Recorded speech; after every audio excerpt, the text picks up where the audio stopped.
Yung talk show pala ni Chris Aquino na unang napabalita na mag-i-start na sana before the end of 2024 ay malabo na talaga.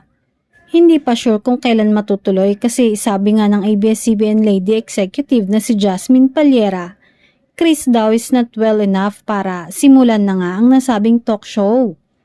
Nakita kasi ni Jasmine sa presko ng Pilipinas Got Talent dahil sinuportahan niya ang isa sa mga host na si Melay Cantiveros. Nang tanungin nga siya tungkol sa talk show ni Chris, ay nasabi nga niya na kailangan pang magpagaling ng nanay ni na Josh at Bimbi. Aside from that, wala nang sinabi pa si Jasmine tungkol sa talk show ni Chris. Pero sabi nga ng followers at fans ni Chris, lahat sila ay excited na sana sa pagbabalik TV ng tinaguriang Queen of All Media.